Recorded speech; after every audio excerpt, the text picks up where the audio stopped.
Hello, everyone. Welcome. It is Tuesday, December 28th, 2021. I am Solid Blue Sister, and this is My Turn to Talk.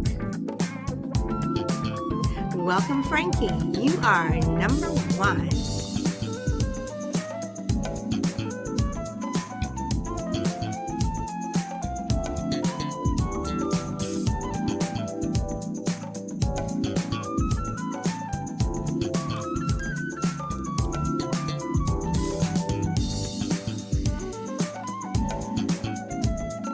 Okay, so we're going to get started.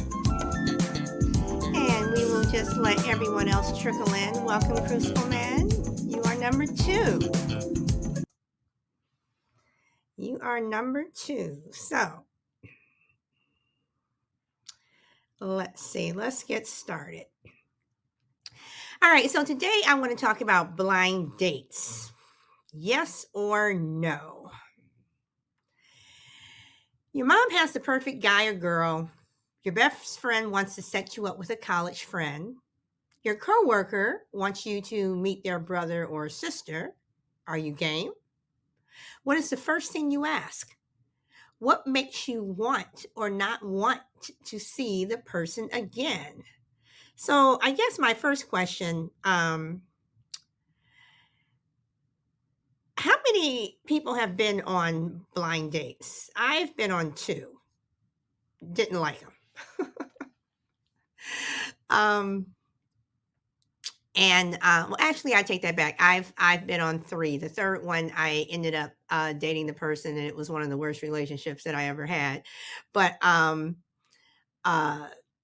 you know, when you say a blind date, okay, so that basically means you've never seen the person before. What are some of the first things that you ask? Some people say that blind dates will encourage you to date. If you either just got out of a long relationship or and you haven't been dating for a while, or some people, some friends may feel, or a family may feel like, okay, so you just, stop dating that girl or that guy. You need to get back out there, get back out there. They think you should just go right back out and date again.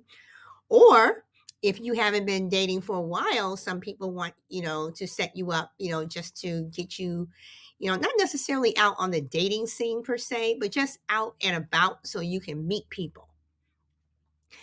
And so my question is, what is one of the first things you ask if someone wants to set you up?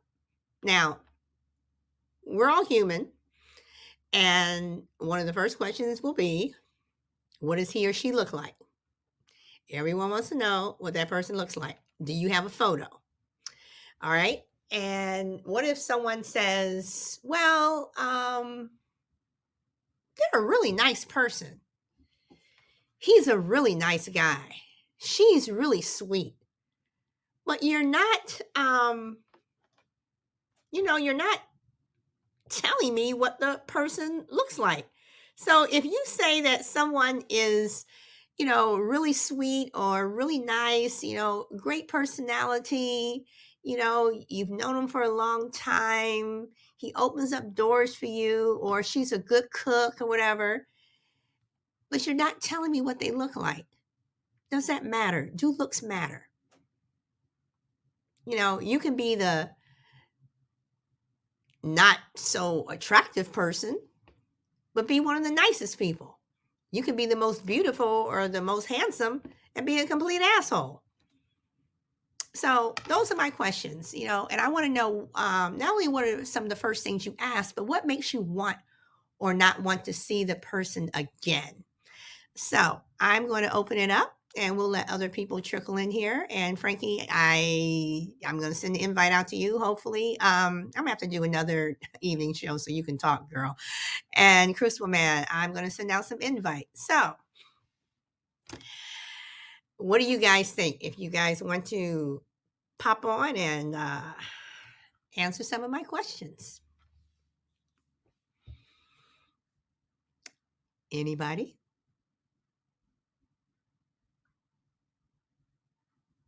Okay, Crucible Man is coming on. There we go.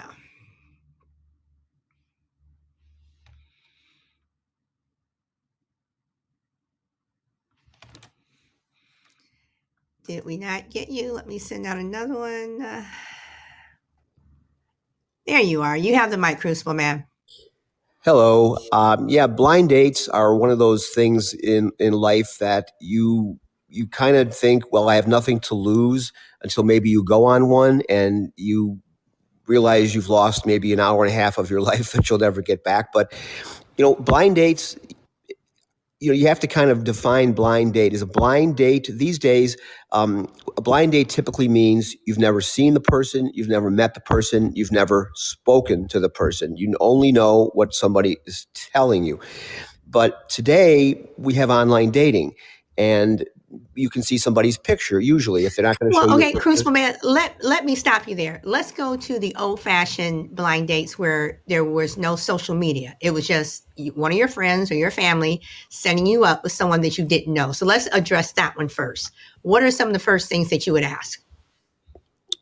Well, it would depend. First of all, let me step back for a minute. My willingness or my trepidation over a blind date would kind of depend on who is arranging it. How well do they know me? How well do they know the person that they're setting me up with?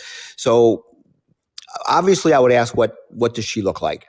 What how well do you know her? Maybe what does she do for a living? But those are really the basic things. But I'm not going to lie. I would be very focused on the what does she look like, and it cuts both ways. You could say, well, why does this person need to be set up on a blind date? Why can't he or she find her own dates? And there must be something wrong with this person. And I have been on both sides of that. And on the one hand, it's flattering that your friends would think of you when they're trying to arrange a date, assuming this person is someone that would be compatible with you and is, reasonably physically attractive. It's flattering that they would pick you to, because they're putting their reputation on the line, and they want to do good things for people. So, the looks thing is a big one, but the compatibility thing, I went on a blind date a couple of times, and one I went on back probably 30 years ago, and this was in the day when no smartphones, no phones, and the hockey team I follow in Chicago was in the playoffs, and they were playing that night, and I was a huge fan, and there was no way to check the score, but they had a thing at the time called Sports Phone. And you could go to the payphone and make a phone call, and they would give you scores. So at one point in our dinner, it was towards the end, I got up and I went and made a phone call to see what the score was. And when she came back, I mentioned it to her, and she said, "That's where you went?" And I said, "Yeah, why? I was only gone 5 minutes." She said, "You got up in the middle of a date to check a hockey score?" And she got so bent out of shape with me. We never really said we're not going to see each other again, but that pretty much concluded it for me. I couldn't tell if I was being rude or not. It was a very short period of time I was away from the table, but I came to the conclusion that this was going to be a person who might be very controlling, might be one of those people that how dare you ignore me even for 5 minutes. So, enough red flags would have gone up during that time. We never saw each other again. But at that point forward, I was very, very reluctant to go on blind dates because of the handful I've been on. They just haven't worked out. Okay, so okay, Frankie, you said, but they can say the same about you, and I think we're probably talking about the same thing because I was going to say that to Crucible Man. Hey, Revolutionary Bro, when you say that, if someone's setting you up on a blind date, what's wrong with them? Couldn't they say the same thing about you? And Frankie, I'm assuming that's what you're talking about. Couldn't they say the same thing about you, Crucible Man? Like, what's wrong with him? Why are you setting me up with him? Absolutely, it cuts both Okay. ways. Yeah, it Okay. cuts both ways for sure. All right. So then I'm going to ask you about you getting up to go check the hockey score. All right. Is there any particular reason why you didn't say, I am, really, into hockey, whatever. I really would like to know the score. Do you mind if I get up to go check whatever? Is there any particular reason why you didn't say that instead of just getting up and then going? Or maybe when you came back, you shouldn't have said anything at all. I'm just playing devil's advocate here. Yeah, it was 30 years ago. I don't remember the details. Strangely enough, I do remember the restaurant we were at, which is weird, but I don't remember why I didn't say it. It makes a lot of sense in retrospect. It would have been the polite thing to do. And I don't remember why I mentioned it. She might have seen me on the phone and she may have asked me. I don't believe I would have volunteered it. But yeah, that's a fair point. But I didn't know her at all, and I didn't want to appear inattentive or something. So I don't think I was having a very good time. I don't remember being, smitten or anything like that. And I thought it was a innocent thing to do. So yeah, in retrospect, it would have been much better to say, "Do you mind? I'm watching. I'm following this team. Do you mind if I made a quick phone call to see what the score was?" That might have been an interesting exchange as far as what her answer would have been. But yeah, in retrospect, that would have been the better way to handle it. Okay, so fast forward, we're not talking, 30 years ago where there's no social media, no smartphones where you have to get up and go to the payphone. Fast forward, you do have, social media and now you can see what the person looks like. So, um, uh, but I don't want to talk about the blind dates on social media. I'm not talking about dating apps or whatever. I'm strictly talking blind dates. So, now your sister, brother, mother, father, whatever, wants to set you up on a blind date. Um, do you ask to see their picture? If they have a photo of them on their smartphone, is that still important that and ask after you want to see their picture? And if you think that that person, looks nice or whatever, what is the second question that you ask? Well, the obvious one would be, what kind of a personality does she have? Does she have a good sense of humor? What makes you think she and I or he and I would be compatible? What is it about her or him that would make you think of each of us as being a good fit for each other? That I think would be a reasonable question. But I'll go back to my own personal preference, and I'm probably not alone. I am a man, and we are visual people. I know women are too, but even if I was very compatible, the woman had a great sense of humor, and we had things in common and whatnot. If her physical attractiveness was not what I was hoping for or what I was looking for, I would have no hesitation to not see her again, because looks do count. And as superficial and as shallow as that might sound, I'm not saying they're everything, but you have to look at that person on a regular basis, and you have to have a level of physical attractiveness.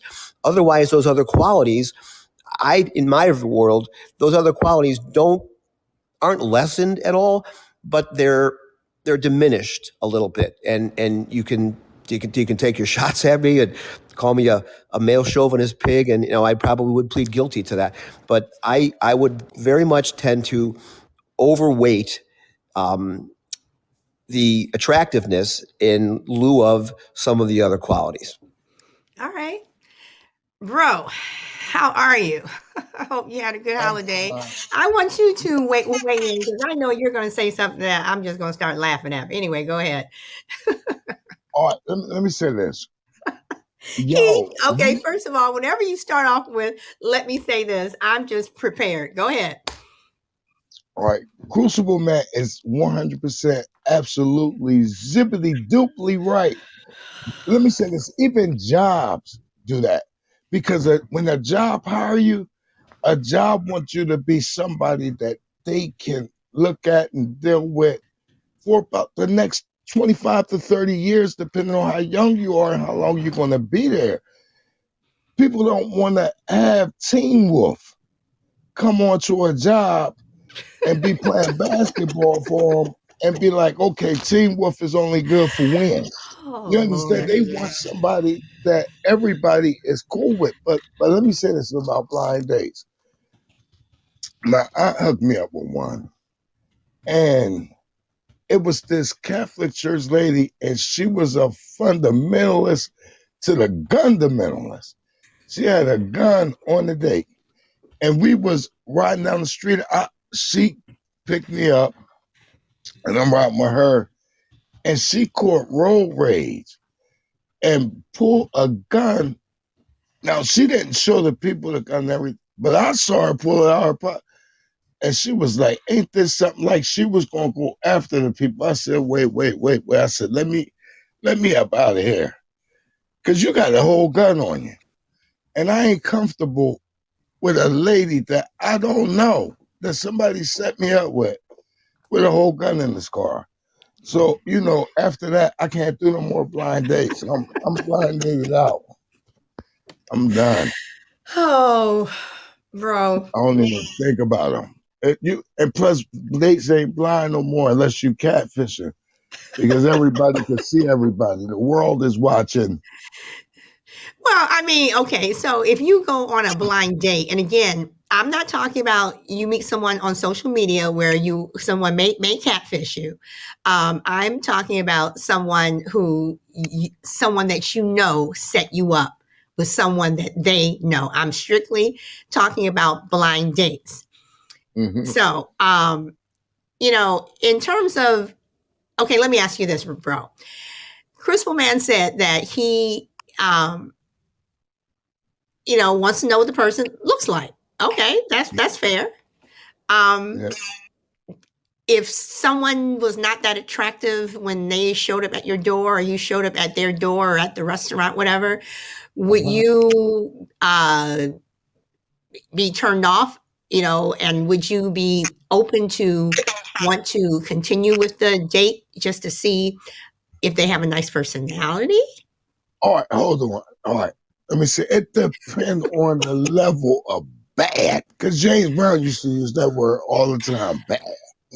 So I'm saying, Damn, bro. I are we mean, that's talking? cold. No, because I'm saying, are we talking? Whoopi Goldberg bad, Oprah Oprah Winfrey's mother bad. Oh, Because goodness. Oprah Winfrey mother is bad. I'm just, it just depends on what level of bad are we talking about. Because you might be Serena Williams bad, which is kind of good. Like, I could finish that date. But if you're talking about Oprah mother's bad, I might have to just drive off. But okay, that's her. You go. I'm just, because and that might sound shallow, It but for does. It real, sounds very no. shallow. Let me say this. The world judge you on your appearance. If you a turtle head frog, and people gonna see that turtle head, and they gonna say, "Is that a turtle head coming out that shell?" I think not. You understand? Like even jobs won't hire you. It's even in names, it's in appearances, it's everything. Because if your name is Alopecious, you know, ain't too many people gonna want to hire somebody named Alopecious to do some CEO work. Our CEO, Mr. Alopecious Sandinicious, people ain't gonna do that. We gotta stop saying superficial and deal with reality. Bro, I am literally speechless right now. I am. I mean, you sound, I'm sorry, you sound shallow. I love it, because I'm gonna tell you like this: the more shallow I sound, the less hypocritical I'm being. Okay. All right. And that is fair. That is fair. I'm going to tell you guys how I came up with this topic.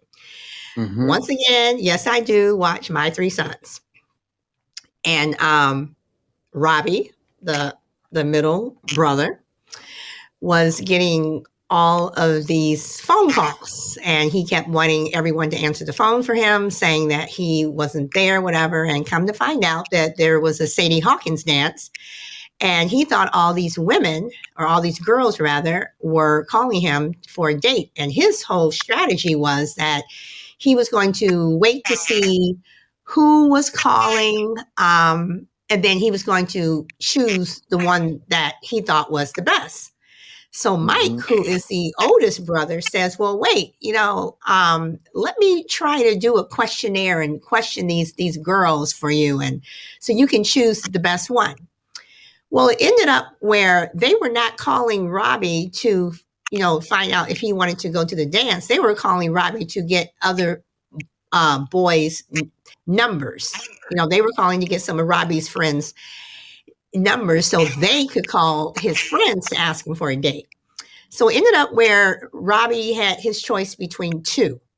One girl, he said, smelled like kerosene. And the Uh-huh. other girl, he said, I would never go out with her. She is just ugly. Mm-hmm. So the next day, his friend, they were at school. They're in the hall, and the girl that he said was ugly. It was like, if you want to go to this dance, you're going to have to approach her, or you're not going to go. So he went up to her. The girl has these glasses on, whatever, and she's like, "Hi, Robbie," whatever. And he says, "Well, would you, you called me. Do you still want to go?" And he's like, "Yeah." I mean, she's like, "Yes," whatever. He's like, "Okay, 7:30 sharp." So they go pick her up, and the friend's driving, and he's already picked up his date, and they're like, "Robbie, go get her." And he has this attitude, whatever. Of course, when the girl opens up the door, she doesn't have her glasses on. She's this beautiful girl, whatever. And Robbie is happy, whatever. They come back from the date, and they're laughing, joking, whatever. And then they end up going out a couple more times. So, bro, Mm-hmm. even if they're Whoopi Goldberg or Oprah's mom or whomever, who's to say Uh-huh. that you still can't have a good time and someone that you might really like? Let me say this. Say, for instance, because you said you have a son. Say, for instance, he has an interview. He said, "Mom, I'm going on an interview tomorrow." If you didn't think that he had an outfit that was really worth wearing, you would probably go buy him one because you would want him to look his best. Because everybody is looking at how you appear. We got to take emotions out of life and start dealing with facts. And the fact of the matter is, if do you know if Fat Albert's little cousin, Lil Albert, super skinny, with one tooth and an afro, came and knocked on your door, said, "Hey lady, how you doing?" You'll be like, "Man, let me call the police." You understand? Listen, let me just, we got to keep it real.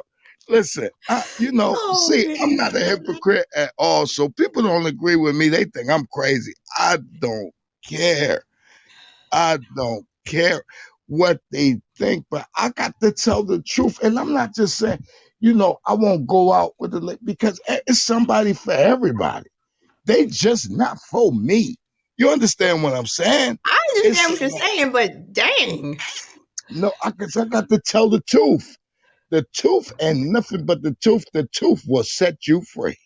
That's all I got to say. The truth. That is not the truth. The truth will set you Truth. free. Oh my goodness. Okay. If I see what I said, I see you're not able to talk, but I need a female voice over here because I don't know about these men. I just want to see what your views are. So if you can jump on, if you're able. I'm gonna go back to Crucible Man. Okay, Crucible Man, you all got this bromance going with bro. So go ahead. What do you got to say? Well, part of the problem with blind dates is we are all visual people, and I would be interested to hear a woman's perspective. But men get a bad rap for being superficial and too looks oriented and whatnot. I know a lot of women who are right up there with men that I know when it comes to the looks situation. I mean, they are not shy about it at all. And maybe 30 or 40 years ago, that wouldn't have been the case, but women are on equal footing with men these days, and they don't have any problem saying, looks matter to me. And the problem we get into with blind dates is there's so much going on in our subconscious when we meet a person for the first time. Things are going on that we're not even aware of, and we're judging. We're judging this person based on their outward appearance before they even open their mouths. And if the appearance is not what we were hoping for, or let's just say this person is just ugly, are we then filtering our opinion of this person through the lens of how we feel about their looks and not really valuing their other qualities? Are we, even paying attention anymore because we're so hung up on the fact that, oh God, I got to sit here for an hour and a half with this woman who is, a 4 on a scale of 1 to 10. So we almost start off with 1 foot in the hole because we're judging before we're even able to really know who this person is. And the second thing is, let's be honest. Let's just cut to the chase here. We eventually, when we are looking for a mate, whether we're going to date them or whether we're going to marry them, have kids, and all that stuff, eventually we know we're going to get around to the sexual element of our relationship, and you begin to visualize, even very subconsciously, can I picture myself, in bed with this person, and eventually we know that's where it's going to end up if it goes on long enough, and that can be a very harsh judgment, and it can be a disqualifying judgment, because the physical thing, no matter how many times people want to downplay the physical, and Bro was right. We do it on job interviews. I mean, I was a hiring manager for many years back in the 90s or so, and I have to say, because I wasn't going to date this person, I was just going to hire them, and they needed to do a job. They needed to do a good job. I was really very focused on their credentials and their resume and what they've done in the past and their experience and whatnot. But I have to say, there were times where this person would come in and sit down, and I would start to think, we have to send this person. I was in sales, so all these people were going to be out sitting in front of customers, and looks do count. And at the time, most of the decision makers in the business world were men. So I have to say, I'm not proud of it, but I allowed that to creep into my decision making, because we, at the end of the day, we're physical people, we're visual people, and I don't think women are exempt from that perspective. Crucible Man, you bring up a good point about women. You are right, because I think some women, and can be harsher when it comes to looks than men. And it's also interesting that when you say that, being in sales, that these people have to go out in front of customers, but don't forget those customers are also fat, skinny, short, bald, unattractive, attractive. They all come in different shapes and sizes too. So I mean, now I guess I'm taking the show to a different level, because how much do looks matter? And for Bro to answer your question, if my son went out on an interview and if he did not have the correct clothes to wear, yes, of course, I am going to go out and buy him something to make sure that he has the correct clothes to wear. But he's not going on a date. And yes, he will be judged by his looks, whatever. But are our looks affecting how society sees us? Bro said that Whoopi Goldberg, does the person look like her? But look at how successful Whoopi Goldberg is. Look at the success that she has had. And she's had a lot of success. Whether you think she's attractive or unattractive, she's been successful. Look at Oprah, or Oprah's mother, whatever. No matter what you think about Oprah, she's been successful. I'm not mad at her. I'm not an Oprah fan, but I'm not mad at her. She has had her level of success. So how much does, our looks affect our success? So now I'm taking it from a blind date to looks, because this is what we've been talking about. And Crucible Man said there is another wrinkle to the looks thing. Okay, so what do you mean? Let's just say, for instance, because you triggered a thought in my head about people's success, and Oprah and Whoopi Goldberg, whoever it happens to be. Let's inject another variable into the whole thing. Let's keep everything the same. You're on a blind date, and whether it's the man or the woman, it doesn't matter. One or the other finds the other physically unappealing, and they're kind of making up their mind during the course of the dinner, and they're making up their mind in the negative. This seems like a nice person, but I can't see myself with him or her. I can't see me having children with him or her because they might not be attractive. And then during the course of the conversation, and it's not an overt thing, but it comes out through, what do you do for a living? What do I do for a living? It becomes pretty obvious that this person is extremely successful, and it could be possibly extremely wealthy. Now, during the course of finding this out, after you've already ostensibly made up your mind, at least you think you've made up your mind. So by the end of the 2 hours, you went from, I can't ever see myself, being with this person physically, to, maybe I misjudged this person. Maybe I was a little too hasty in my assessment. So a person's success, you see all the time.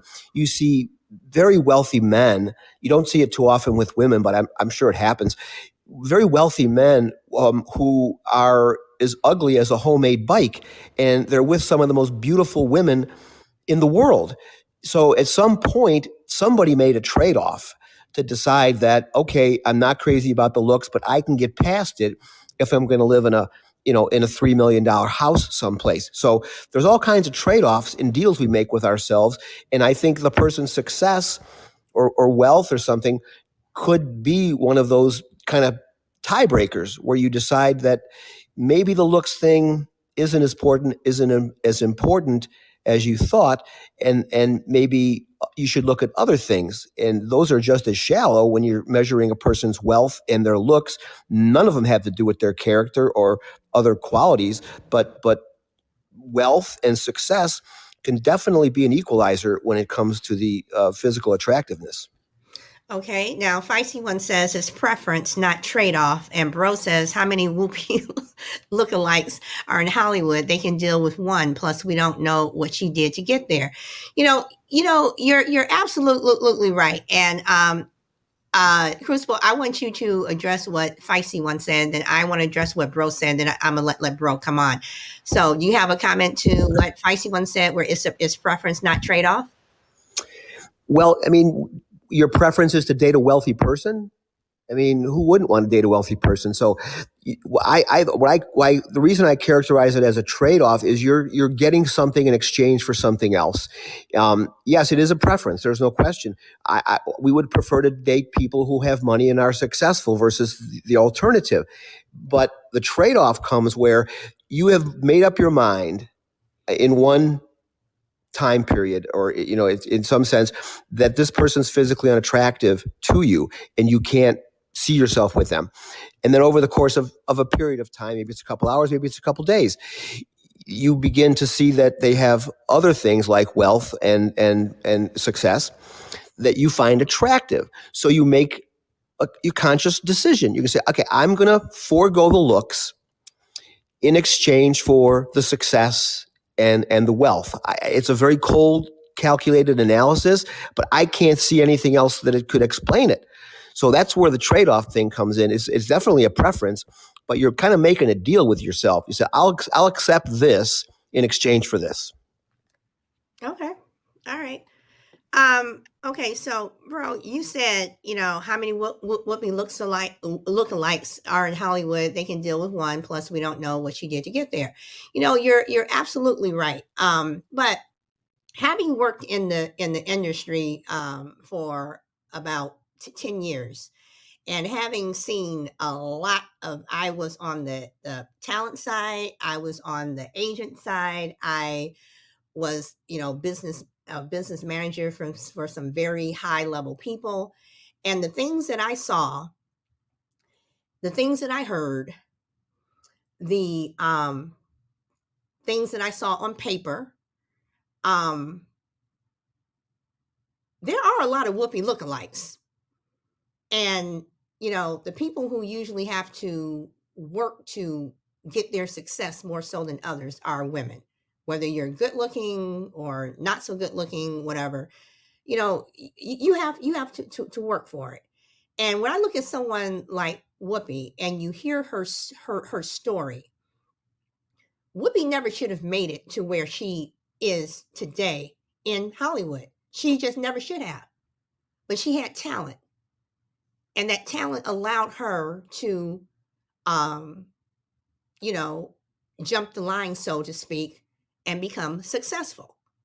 Um, whether or not people think she's attractive, whether or not people think she isn't, the bottom line is, you know, does she really give a damn about, what people think? Because she has had her success and she's been able to provide for her family. And the same thing for Oprah.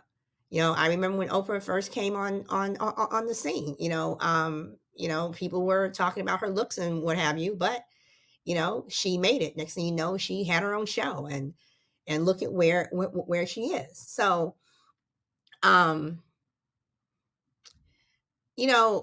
when we say that, she went south in a hurry, okay, so what? But she still has a level of success.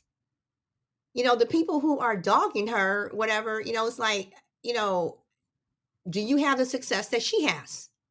And I'm not just talking about money or anything. I'm talking about, she has stayed the course in what she has done. And, she's achieved a level. She hasn't gone from, job to job or whatever. She has maintained a level of success. So, whether we have a trade-off in, I'm going to I don't like this person because they're unattractive, then all of a sudden you find out, oh, well, they're a CEO of a multi-million dollar corporation. Maybe I should think, oh, they're starting to look pretty good. Well, that makes you not look so very good. But yeah, she probably did care in the beginning, bro. But the fact still stands is she still has that level of success.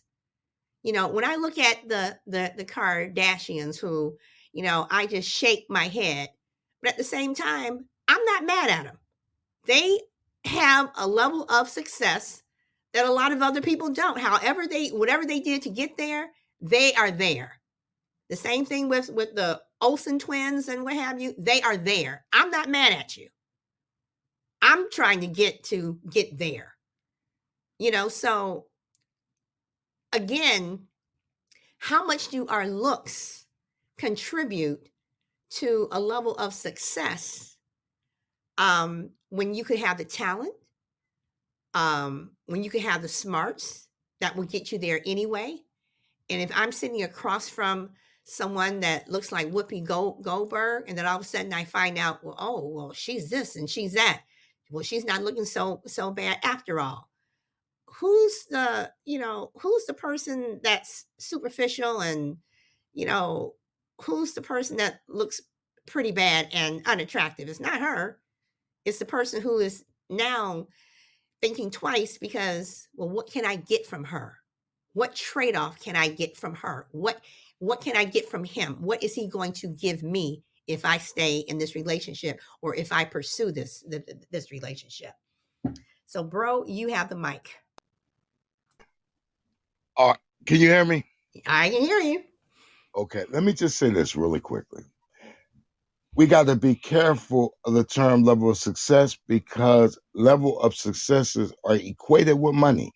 Now, we know that there are a lot of people in Hollywood that are just cute. So the shallow part of it is, how did they get certain roles that some of the most dynamic actors didn't get? Oh, we already know. The world is super shallow. Understand, there are magazines that come out. The most handsome man in the world, the most beautiful lady in the world, Miss America, nobody is putting out ugly Essence Illustrated. I mean, we just gotta be honest. We love, see, our emotions put us in boxes that we shouldn't even fit in, that we probably shouldn't even get in, because we wanna. I don't know. Maybe as Christians, we take this thing with us that just say, "Oh, I just love everybody. God love the roses and the crozes. You know, you can't love the roses and the crozes because the crows might eat the rose. You know, so we got to take that caring about everybody, and we got to look at this world for how it works. Maybe if we at this world for how it is, maybe we can begin to change some of the things that we don't like, rather than just having this rose-colored glasses, approach to just dealing with the world. Sorry, it ain't that many Oprahs. I mean, not Oprahs, Oprah's mothers. It ain't that many Whoopi Goldbergs. You only got one, Samuel L. Jackson. Samuel L. Jackson, did you see the character in Django? They had him Yes. looking like the Grinch. Now, anytime they can make you look like the Grinch, and you can say, "You're a mean one, Mr. Grinch," and you really be the Grinch, something wrong with that a little bit. So we gotta stop. Solid Blue sister, I'm right. Now, let's say I'm superficial. I'm sorry. I would be a good I Christian. disagree with you. I disagree with you, That's bro. okay. That's okay. And you have that right. God bless your heart. But you know it's the truth.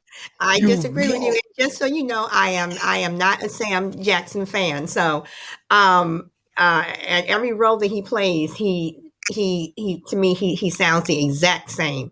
But anyway, you know, e- bro, I understand what you're saying, but in terms of a level of success, when you say that it deals with money, I disagree. I You look at are someone who discovered the cure for polio. That's okay. a level of success that doesn't deal with money. I mean, everything is not tied to money in order to be Really quick, successful. Solid Blue. If James Brown, and you know who James Brown is, if he came to your house and said, "Ow, can I take you on a date?" You will be like, "Hold on. Where are the officers at?" You will be looking out your door around his shoulder like, "Where is the cops?" Because James Brown ain't supposed to be owing at your door. It's James Brown was actually I kid you not, this is a true story. James Brown was actually my cousin for my second cousin for all of 3 weeks until he got divorced. say, and he probably So said, "Ow," at your door. He probably, "Ow," and he ain't supposed to be at your door screaming like that. Let him come to my door screaming. I'm shooting at him, and he gonna be running down the street. You understand? well, this is where I disagree again, because if someone comes to my door, I don't care how successful they are, but they have problems, like if you're a drug addict or something, I don't care how much money you have, I don't want to be bothered with you. So I guess Don't it judge depends drug. upon the Oh, person. that's bad. You mean to tell me you're gonna let the bad looking people get by, but you're gonna judge the drug? What if it's a cute drug addict? Let him in. Offer him some No, lemonade. Give him some because lemonade. You- because the biggest problem, forget how they look, and if they stay on drugs, then they're not going to look that good for long anyway. But why would I want to See, invite trouble into my life? I mean, that who doesn't said make that? any sense. Who said that the drug addict was trouble? Society. See, we got to stop. Since I don't do nothing society want, You're everything a drug. society Wait, wants. You're a drug addict. I don't care if you're an alcoholic. If you beat your kids, why would I Uh, want to be involved with you? Let me ask you this: what's the difference between a drug addict and a ventriloquist? One puts his hand up another person's ass, and another person got their hand up his ass. Everybody messed up. The world is Oh going Lord, mad. help me, Lord, please The help me. world is going mad. And Solid Blue, you helping the world go mad. How am I Don't helping the be world helping go mad? by just wanting to be everybody's friend. I don't You want to can't be be every. Wait. I just got finished saying that I don't want a drug addict or an alcoholic or a wife beater or whatever. At my door, I'm not going to let them in. So how am I wanting to be everyone's friend? because you know why? Because if society said Solid Blue, they should be your friends, and I told you that they should be your enemy, you would say, "See, I disagree with you, revolutionary bro." See, we can't let society dictate, because if society fall in Oh love tomorrow Lord. with crack addicts, we will all have a crackhead in our house entertaining them. because no, we no. Okay, now you're talking out of both sides because I just said I'm not going to let the drug addict into my house, and now you're no, saying that.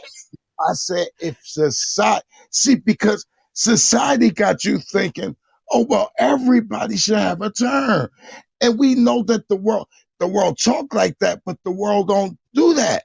We know that most of the things that government says, as far as media and the White House and everything else, they speak out of both sides of their mouth. They'll say one thing when they really, they'll say, we're equal opportunity employer, but they not getting hired, or we equal opportunity school, but we don't want them in here. Everybody does it. Everybody, and the reality of it is a lot of people ain't going to get a fair shot when the world wants you to think that everybody gets a turn. And that's crazy. We got to stop thinking the way that we know ain't the truth. We got to be able to cast that out. Bro, all I'm saying is, all I'm saying is, and this is the whole truth and nothing but the truth. Okay, so all right, okay. Hold on. All I'm saying is this. All right, I'm not letting society dictate to me anyway. I'm just going back to we were talking about looks. Again, I say if I'm on a blind date, I am sitting across from somebody, and I find out that they're a drug addict. I don't care how good they look, how unattractive they look. I'm saying I am cutting you loose. I don't want to go out with you again. I'm not going to go out with you again because all you are, as far as I'm concerned, is trouble. That's the first thing I see is I am allowing trouble into my life. You know what? If you were out at the club and a gentleman just, he approached, he said, do you want to dance? And you say, yeah. And you get on the dance floor and he just start hopping around like a frog. And that's all he doing. You will walk away and go and sit there because you won't want everybody to know you dancing with that frog. You understand? So wait, no. He could be a. Hey, Coop, I'm glad you finally caught one. Okay, no, bro. He could be dancing like Elaine on Seinfeld. He could just be somebody that can't dance. And he just start hopping like a frog. And you mean to tell me you ain't gonna go get a lily pad so he can handle it? I'm gonna look at him like he's crazy. Okay. I'm trying to get my voice back, and I am laughing, and I'm about to cough and everything. So, bro, stop. All right, Shy Lady. When I said that I'm glad you're here, I meant I need some help with bro. That's what I meant. Okay, so, bro, you're sounding very shallow right now. Shallow, dude. Shallow. Okay, well, if somebody starts telling me like a frog, I'm gonna call a psychiatrist and be like, "Yo, somebody think they're a frog." Wait. So if we're on a blind date, okay, the two of us are on a blind date, and we're at the club, and I start dancing, and I'm jumping around like a frog, whatever, because this is just how I dance. You're gonna tell me that you're gonna judge the entire date just by how I dance? Yeah, because I don't want to see you gracious. Shallow. No, because if the minute you jump, I'm gonna tell them get that broom, and when you up in the air, whack, get it up out of here, dancing like a frog at the club. You know how I get. No, but wrong. Things ain't supposed to happen. You're wrong. All right, bro. I am going to go to Shy Lady. Shy Lady, you've been listening. Yes. So we were talking about blind dates and Crucible Man and Bro. They're like looking at how they looks and and Bro brought up Whoopi Goldberg looks and what have you, and so you can kind of take it from there. But you've heard it all.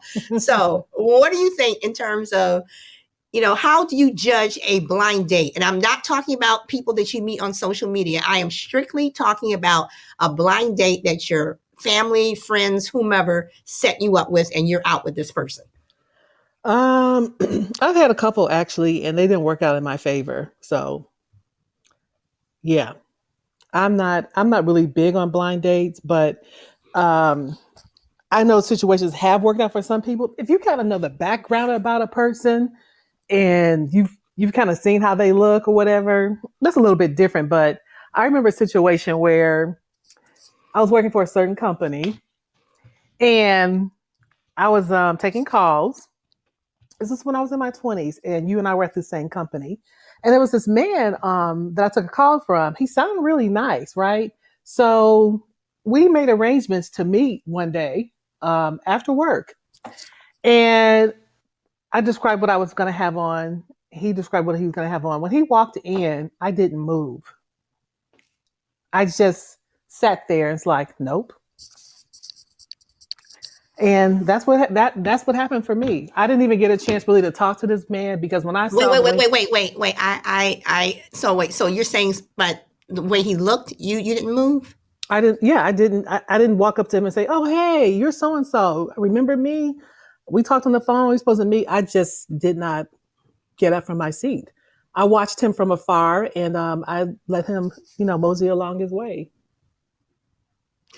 Based on how he looked. Yes, yes, Oh, okay. All right. I'm sorry.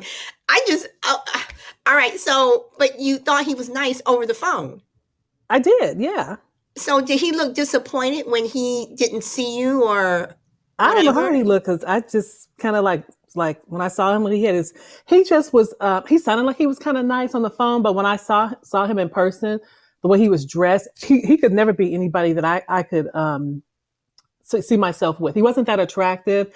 And like I said, the way he was dressed, I was like, oh, hell no. No, absolutely not. No. I'm sorry. I got to mute myself for a moment. I'm sorry, you guys. All right. So, this is my question, Shy Lady. Okay. And Poot, you said shallow. I'm going shallow too because what? Well, Wait, hold on. Because okay. everybody you meet doesn't necessarily have to turn out to be the romance of your life. That person could have ended up being a really good friend. True. But he wasn't looking for being a friend. And let's face it, most men are not looking to be a woman's friend. If you make an arrangement to go on a date, most of the time they're not looking to be your friend. It's like all or nothing. And Can you say the call it same thing shallow. Hmm? about women? Can you say the same Women, thing yeah, about women? yeah, women are a little bit different because women don't always I'm just gonna be honest, and I'm just it's just my opinion. I've read things, but most of the time, every day, men are thinking about sex. It's just the truth, just the way it is. They constantly think about sex, and women are not always in that frame of mind. So men are like that. I don't care what race they are. Most men are like that, especially when they're young in their 20s and 30s. Yeah. So women are on a different mind frame. But call me shallow, whatever. But this is me, and I'm the person who got to look at you every day or whatever, or be a relationship with you, and I have to feel comfortable looking at you and feeling good about myself being with you. So you could call it shallow or whatever, but that's me. That's who I am. I'm not gonna be looking up in your face and you got missing teeth or whatever, your skin is bad. That's me. Okay, call it shallow, whatever, but I want to be able to look at you and say, "Oh, wow, you look good." You're pleasing in my eyes. So you can have a nice personality, but if you don't look like somebody that I can feel good about seeing every day or procreating kids with, hell no. Well, all right then. Okay. Um, See, honesty, honesty is his own reward. Poop says, I have a friend that thought the same thing about someone, fell in love 25 years ago and didn't know he was worth 18 million. Interesting. Revolutionary Bro. Okay. The Ninja Turtle effect. Poop says, I would never judge anyone like that. If you do, it defines you, not them. Okay. Let's see. All right. So formal welcomes to Pooch and Shy Lady and Juju. All right. So Crucible Man, go ahead. You have the mic. Yeah, this is kind of, said this earlier, and I'm glad Shy Lady is kind of ratifying my perspective that women are right up there with men when it comes to the visual, prioritizing physical attractiveness. But I don't know that it's ever happened to me on a blind date, but I do know that I have met women before, who I thought were very physically attractive. And during the course of the conversation, whether it was a date or whether it was just a conversation at a party, you begin to kind of see a little bit about their personality. Maybe they talk bad about people. Maybe they show a darker side to their, the more you talk to them, the more you get to know them, you begin to change your mind in the reverse. So in other words, my original example was you sit down with somebody and you've already made up your mind that you don't like their looks. And so you start maybe judging other things about them a little bit more harshly, and you don't really give them the benefit of the doubt. Well, the reverse can happen too. You make up your mind that you really like this person solely based on how they look, and you've attached all these qualities to them that they may or may not have because you don't know them yet. But then during the course of talking to them, the opposite thing happens. You go from, I was really smitten with this person, to checking your watch and wondering how quick you can get the check. So both things can cut both ways. We only seem to talk about, making up your mind that somebody's ugly and you can't have a second date with them. But how many times do we go into a situation or a date already having made up my mind that we really like this person based on their looks, and after a couple hours we're like, I don't know what the hell I was thinking. All right, you make some good points. Before I give Pook the mic, I want to say thank you to Petty Deb and Frankie for your super pods, and Frankie, thank you for the super chat. I appreciate it, and everyone, thank you for liking the show.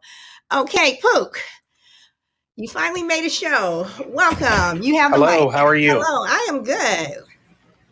As you know, I normally never participate in anybody's show when I call in. Well, hey, I'm happy you are participating in mine, so you have the Sure, mic. I love it. I do understand where she's coming from. When you say she, you talking about Shy Lady? Yeah, I'm sorry, I didn't get her name. I do understand there has to be some type of attraction there. However, there's always something under that skin, and this goes to the story that I was telling. I introduced a friend of mine to this guy, and I said, hey, he's really nice, just hang out or whatever. And they met where I worked at the time. I was a bartender in college. And she was like, I don't really like him. He's not my type. And typically she dated the, muscled up dumb guys, right? And I'm going to just use that as a general assumption. So I said, you know what? Why don't you go out with him? And at the time, she thought he was a pizza delivery driver. And she said, I wouldn't be caught dead with a pizza delivery driver. And I said, you know what? I said, stop being like that. I said, just go out with him one time and go grab lunch or something. And she said, okay, I'll do it for you. Come to find out, he actually owned about 12 locations of pizza companies, all Domino's pizzas. And now he's one of the largest franchisees in a section on the East Coast. But she didn't let that swing her decision in any way. What it did was gave her an opportunity to get to know him. And so she didn't know him. So she didn't know how successful he was before. Nope. Okay. And she came back from a late lunch, and I said, so what'd you think? She said, I really like him. And I said, oh, well, that's good news. I said, when are you guys going to go out again? And she said, probably. And then boom, once, 2 years later, they were getting married. So when did she find out how successful he was? Probably about a year into Wow. their relationship. And then he finally, she just assumed that he was like one of the managers or something. And that was kind of funny because him and I actually talked about it. And he said, does she know anything? And I said, no. I said, I'm not getting involved in this. I said, you guys like each other? And I said, that's just the way it is. And he was very quirky, and he would give her, random weird gifts and stuff. He was just odd. But, 25 years later, here we are, and 110% devoted to her as his queen. Okay. And All and right. that goes a long way. That does. All right. But So I do understand what she's saying. There has to be something there, but at least given the opportunity to have a discussion, she may have figured out where, oh, you know what, this might actually be good. Shy Lady, you want to respond to what Pook said?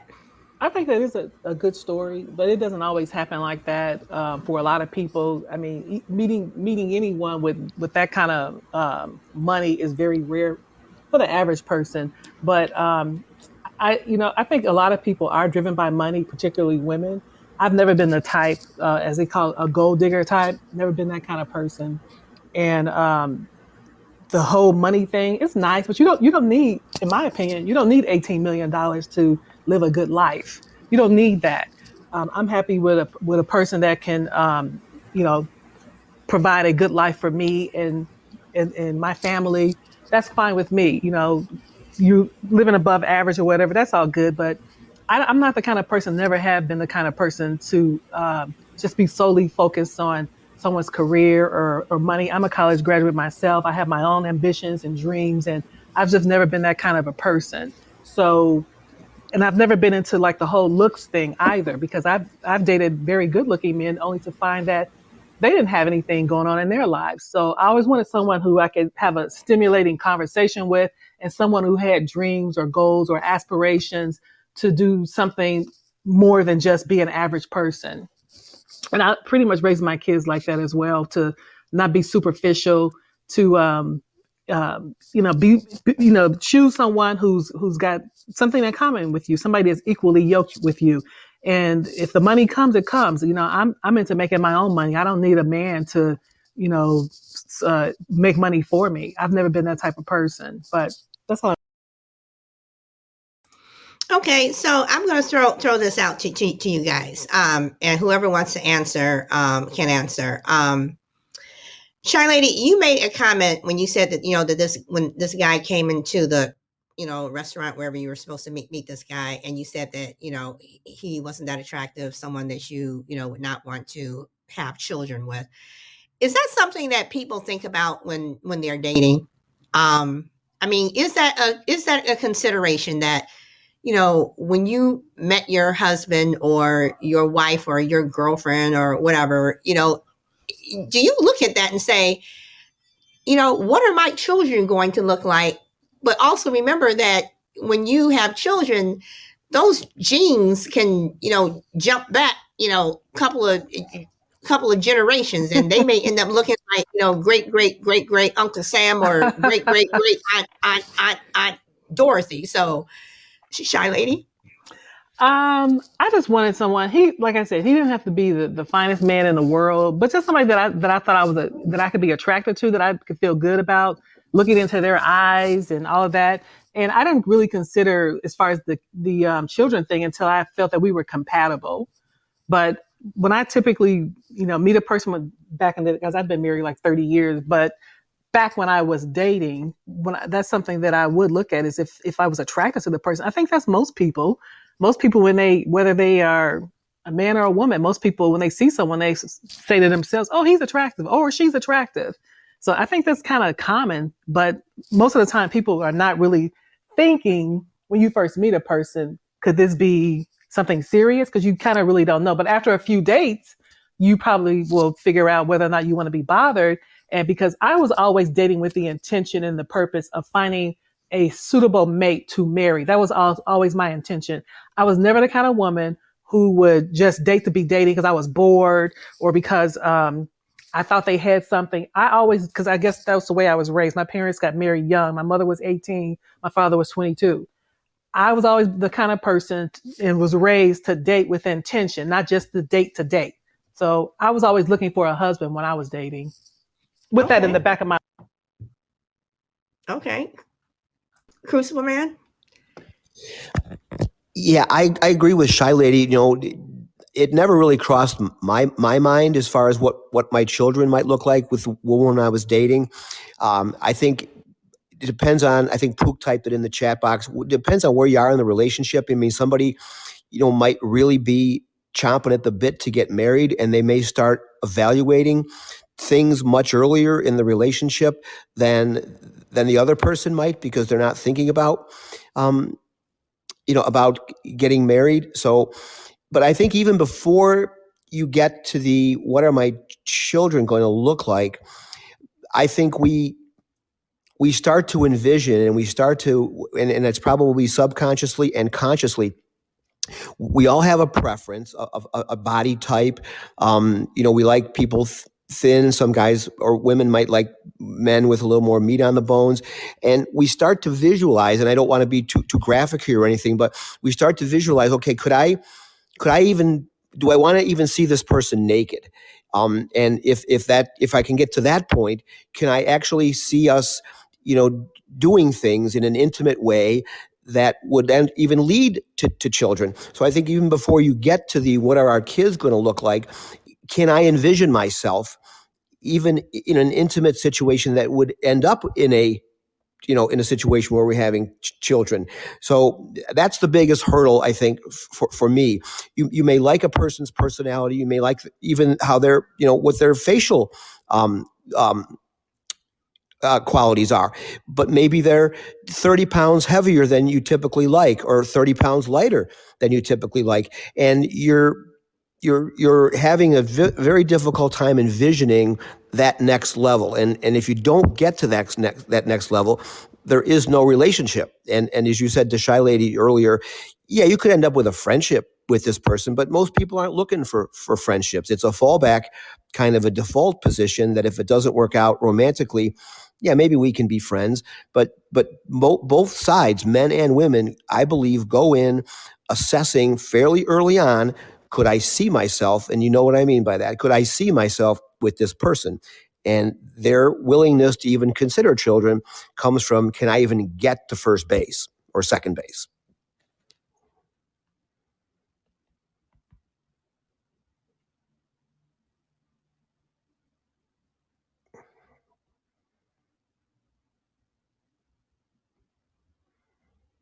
Hello?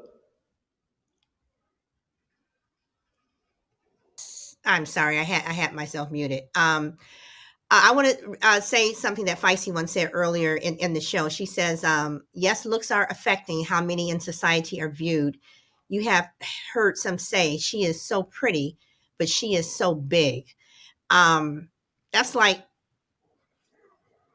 not a compliment, but it's an insult. How come you just couldn't left it at, she is so pretty? Bro, I'm going to have you pick up on anything that Pook or Shy Lady said, or Crucible Man. It's kind of weird to me that people have a problem when people say, yo, I have a standard for relationships, when most people are smitten for not having a standard. See, I promise you, Solid Blue, we are so hypocritical as a people. Church done destroy society. Good God Almighty. People are scared to be themselves. They're scared to say what's really on their mind, because here come the hypocritical thought police. Oh, you're supposed to just be with anybody. So how you going to worry about what your child going to look like if the man that you're on a blind date with have bug eyes, and you better not leave out because everybody going to think something wrong with you if you do, because we want you to be hypocritical and just hang in there. You just stay there and everything's going to be all right. Come on, please. Please, we got to stop doing that. If you in a room with somebody you don't like, don't get into that relationship, because 30 years from now, you're going to be saying, 30 years ago, I wish I would have just walked out the room when I could have cleanly walked out, wouldn't have to go through divorce papers or nothing else, if I'd have just walked my stupid ass out that damn restaurant. We got to be true to who we are. And if people think, it's a problem with us being true to who we are, then let them think that. Well, okay. Well, bro, you bring up a good point, because about 2 months ago, I did a show on, you know, if someone proposed to you in public. I was talking about public proposals and the pressure that they put on women to say yes. So now when you say you should have just walked out of the room or walked out of the restaurant, um, do you think that if you're with, do you think it's easier to walk out of the restaurant on that blind date if it's just a one-on-one and you walk out, thank you very much, you know, this was great, but it's not going to work out, and you walk out and that's it? Now, Do you now, think it's now, harder to wait, hold on, do you think it's harder to right. do so if you're with your friends, the friends that set you up, and it's See, harder to walk out because they're saying, oh, so we're going to do this again, right? And you're kind of, you know, you don't want to be rude, so you go, yeah, oh, okay. So do you think that that's that pressure that you're not not, walking out? not because, see, it would have been pressure when I was young. When I was young, you know, I probably would have been trying to please some people, but I'm a grown old man now. I ain't trying to please nobody. If I walk in there and it's a saber tooth breathing fire saying, her, here's a drink, I'm going to say, you know what? Get her a drink. I'm gone. See y'all later. Round on the house. And I'm walking out the door. Because you know why? Because I want to be happy. You know, when you hire somebody or when you get with some, you want to be happy. And you got to be pleased. Everything about what you get got to be pleased. And some men like women with banging bodies. This goes back to that trade-off that Crucible Man was talking about like a few minutes ago when he was saying that, you know, some people would take the trade-off. Okay, well, she lacking look, she might have money. Was she lacking look, I like that body. Was she, but if she just come in there with long shoes, you know, and I don't know why. Maybe she got wolf feet, but if she got long shoes, I'm sorry, I'm getting up out of there because I don't understand these long Oh shoes. my goodness. Shallow, shallow. No, I'm not shallow. I'm honest, and people got to start learning to live with honesty. Honesty is the best policy. All right. So let's talk about the feet. Okay. Is your shoes long? Is they real long? Solid blue is they like size 18? You know, I'm just asking Well, I us. mean, if they size, okay, if someone's foot is a size 18, I don't care how tall you are, whatever. If somebody comes in with a size 18, I'm looking at them sideways anyway. She's But walking around with wait, fire extinguisher shoes. okay. But I mean, come on. And Juju says down. I'm just saying Oh, some oh long no. shoes. Okay, feet are not my go-to. All right. So, can we come back to the personality? Okay. So, you go to the club because you have this thing about the club, bro. So, I'm going to stick with the club. Let's stay in the And club. You know how I get in okay, the club. I know how you get in the club. So, we're at the club, and you see this girl, whatever, and she's the person that your brother, whomever, wanted to hook you up with, and you said that she's some safer too, whatever.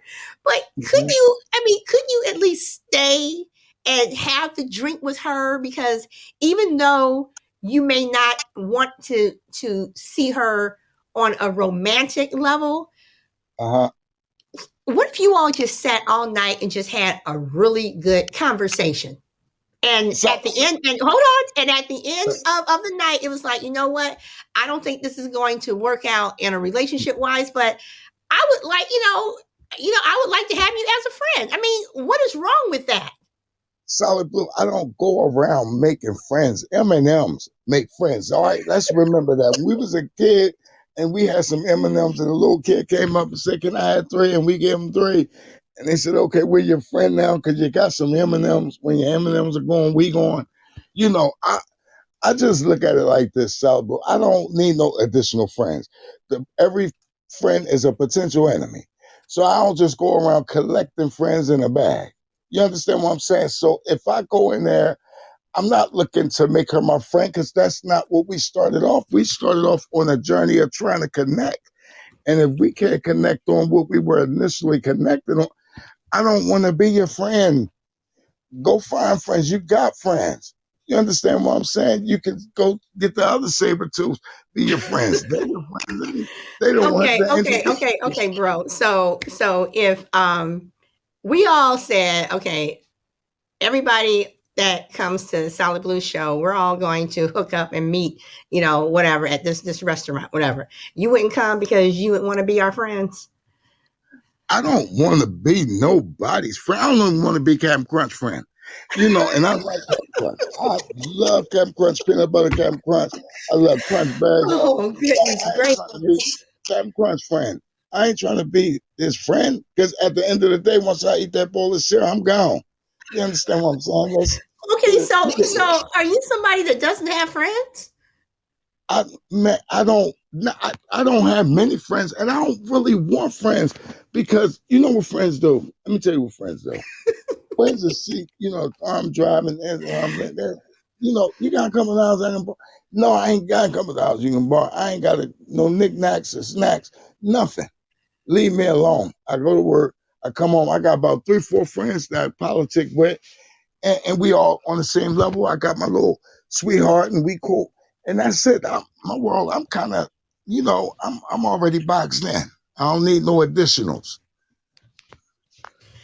Well, Juju, to answer your question, I don't think bro wants to be your friend. So, I ain't trying to make no friends. Leave me alone. oh goodness gracious! Welcome, GP man. Welcome. All right. So, and welcome, Ray. Welcome. All right. I'm gonna go to Pook. You want to say anything? Because I am just laughing so much that I have to keep muting myself that I'm coughing. So, Yeah, I'll say you something. want to say? You want the mic? Go ahead, dude. You have the Sure. mic. I thought it was funny when he said the club. That's been taboo for me for years, ever since I got out of school, and I just don't drink, and I prefer not to be around a lot of people drinking and getting drunk and showing alternate personalities and those kind of things. But one thing that I said, I find it interesting because in the past, I don't do it anymore, but in the past, I would agree to meet for lunch or something super casual. And it was interesting to me. I would say 50-50 on the other party saying, is it okay if we do Dutch on this? And I'm thinking, well, yeah, I'm okay with that. And funny story, my dad met this lady. He's in his 70s, and he met this lady after his wife passed away. They were going to go to dinner, and she also insisted on that. And he called me up in a frantic, and he said, hey, I'm really have an issue with this. And I said, well, what did she say? And she insisted on meeting him and be Dutch for dinner. And he said, I just don't think that's right. And I said, let me tell you something. I said, if that's what she wants and you insist on paying for it and don't allow her to pay for it, you're probably never going to get another date with her. And he said, you think so? And I said, yeah. So he let it happen. And 2 years later, they got married. And it was always a joke because I had made the comment to her once before.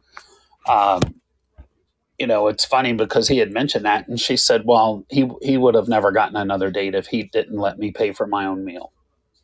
I thought that was interesting, and I think it defines very strong-willed women. In one way, to say, you know what, there's not going to be any type of commitment or I owe you or nothing in this meeting. I thought it was very interesting how that works. I'm just curious what other people think about it.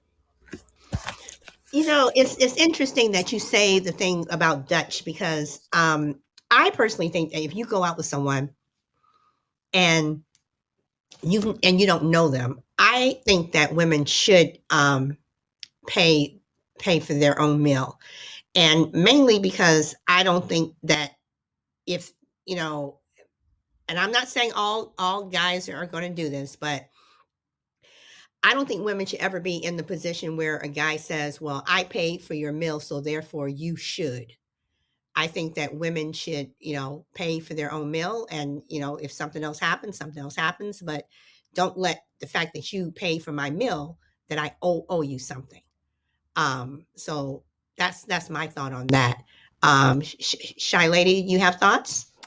Yeah, it just reminded me of a situation. My daughter, she's young, she's 20s, early 20s, dating, and she went out with one guy, and he asked her out. I think it's kind of a difference if someone asks you out. He asked her out, but when they got to the restaurant, now this guy has a good job. My daughter has a good job as well. This was a first date. She wasn't really interested in him, like as far as a relationship. She's just somebody she went out with, that she worked with, and he when the bill came, he asked her to split it. And here's the funny thing: he asked her to split a bill where he ordered the appetizers and ate all of the food, and she had a drink. But he wanted her to split the bill. She was like, "Are you serious?"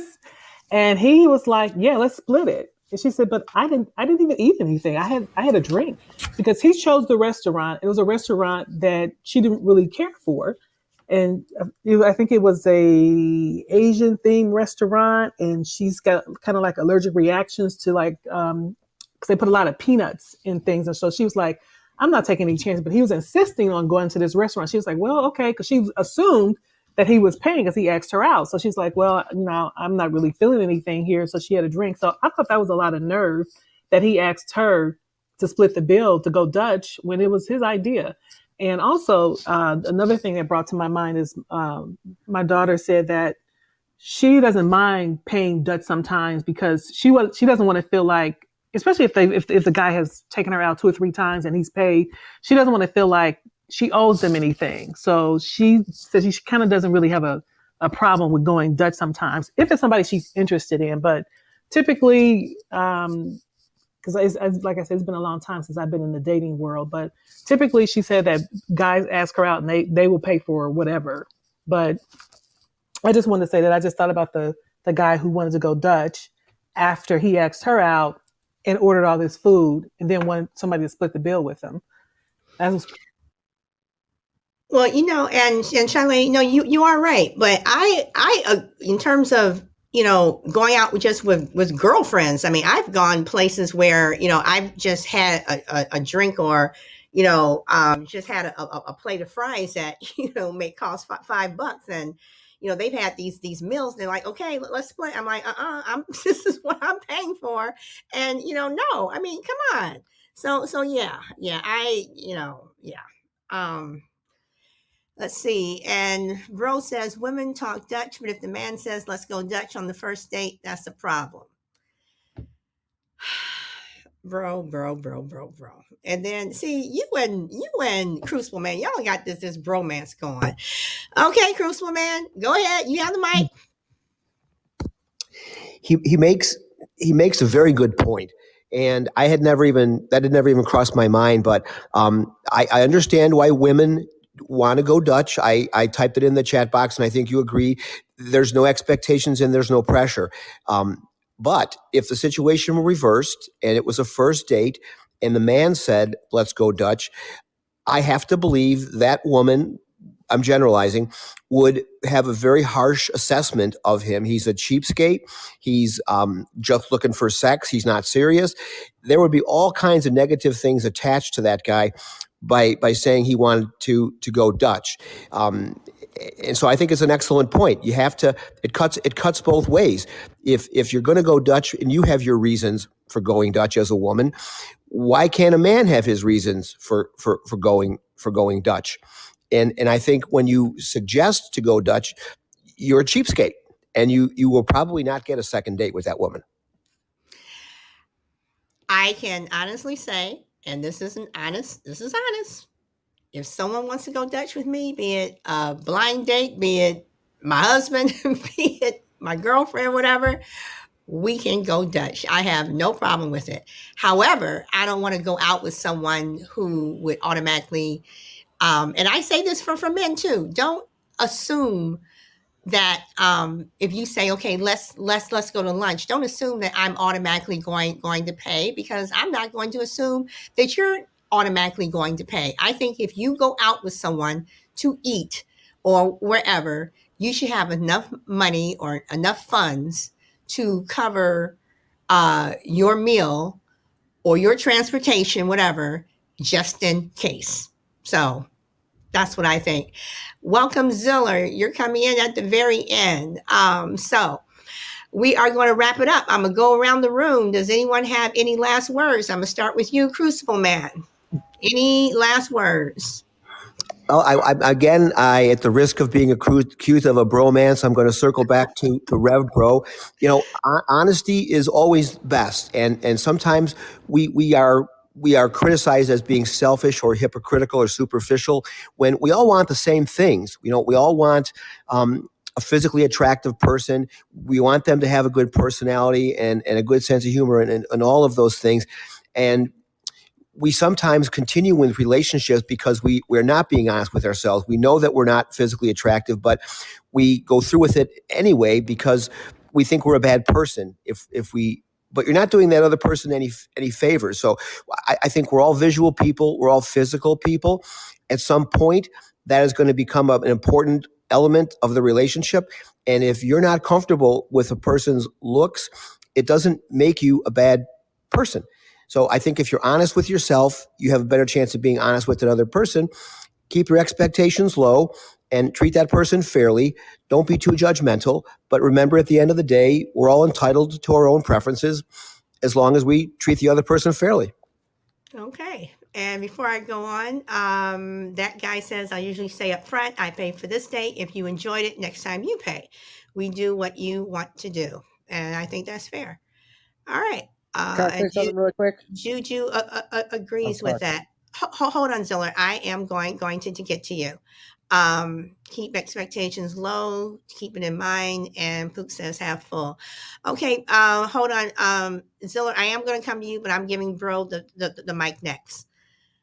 Okay, Bro, go ahead. Let me just say this. Phony Illustrated and Hypocritical Times is two of the most leading illustrated newspapers in this nation. I didn't know it was this bad. I didn't know that people get crucified for telling their truth. And it's a shame because it's happening all on here. Shy Lady came on and told the truth, and everybody said, no, Shy Lady, you go with the man with the one tooth because he's there. Ain't nobody ever went with nobody just because they was there. Relationships are not that convenient. As a matter of fact, they're kind of complex. They're kind of difficult. So you should be complex and a little difficult about how you get into one. So that's all I got to say. Sorry. Are you sure that's it? That's it. All right, Bro. All right, Ziller, you have the mic. All I wanted to say with the blind date situation, I got lucky enough to get my wife in preschool. We fought over a tuna fish sandwich, and we got married 25 years later. Wow. Yeah. So she stole my tuna fish sandwich. I went over there, pushed her back over, and we got married 25 years later. And now we have twins. Good for you. This year. Good for you. Congratulations. And also, great job on another thing that I would have never. Well, thank you, Zilla, but you came in at the end. But thank you. Pook, you have the mic. Thank you for inviting me. And I don't participate very often. Well, one thing I'm glad that you finally were able to make a show. And I do know that, on the evening shows, you are just a listener. So I thank you that you are joining my show. Oh, you're very welcome. One thing I think we all have to keep in mind is anytime we deal with somebody, particularly in a personal relationship, there has to be 1,000% transparency. And you can't have any type of secrets. You can't have any type of, issues where you don't mention it kind of thing. I just think that transparency is paramount in any relationship. And once you get that, you just realize, and I'm thinking that Chill also has 30 years of marriage. That's been a contributor to her success. So, and it's just very, very important that we all do that. And then once you do that, there's nothing else that can change um, down the road, in my opinion. But I do appreciate the time to talk and participate. Okay. All right. Thank you. Shy Lady, you have the mic. Good conversation as always. I enjoyed everyone's perspective, and it's nice to hear different perspectives. And it's nice for people not to always agree. But I enjoyed the show. Good stuff. Thank you, Shy Lady. And again, my show, we don't always agree, but we do everything in a respectful manner. Pook says apology on Shy Lady. Pook, I'm going to give you the mic again. What do you mean by that? I was calling her Chill, and Oh, I meant to say I kept missing it, obviously. okay. Shy Lady. Okay. All right. So everyone again, thank you so much. And J Ray, that guy, Mr. T, Feisty One, Juju, everyone, Frankie, thank you guys for showing up. And Frankie, I saw that super mic girl. Thank you so much. I appreciate it. So again, Pook, Chai Lady, Bro, Crucible Man, all of you, thank you for showing up. This is my last show for this week. I will not have a show tomorrow or Thursday for the holiday, and I got to get my voice back. So I will see you guys in the new year. So I hope you guys do have a safe and happy new year. And Pook, Bro, Revolutionary, Revolutionary Bro and Crucible Man, Pook, and probably Juju. I will probably see you on some of the late night shows. So until then, you guys enjoy the rest of your day, and I will see you next time. Bye. And Bro, I'm kind of disappointed, dude. You don't want to be my friend. I want to be your friend, but that's where we want to be, in the friend zone. It ain't like we're trying to connect, and then you say, "Oh, well, that didn't work out. Let's be friends." I'm saying just be a friend. Would you want to just be my friend? That's all I'm saying. You All right. can be cool, but it ain't like you. See, most people was looking at it when you said that from the perspective of somebody trying to make a connection or a hookup and become a friend. No, I don't want to be friends with them. No. So that means that you would want to be Juju's friend too? Me and Juju ain't connected. Okay, Juju, okay, then you will be our friend. All right. You kind of broke my heart there, Bro. No, then that would just mean that we talking personal. We're talking about people trying to hook up and then convert to friends. That's not what I do. If we don't connect, if that's where we're going, then the connection is just one. All right. Just want to make But you know sure. what? Let me say this to you before you go. I haven't talked to you right before Christmas, so I hope the Christmas was good and everything was straight and all right. And everything is fine, and I'm still waiting for that email, dude. I'm getting a special show together. I'm waiting for that email. solidbluesister@gmail.com. All right, but I work a lot, Solid Blue. I'm asleep for work like right now. I got to go to work in a couple hours. So I'll be working. All right. I'll see you guys later. Bye. Have a good evening.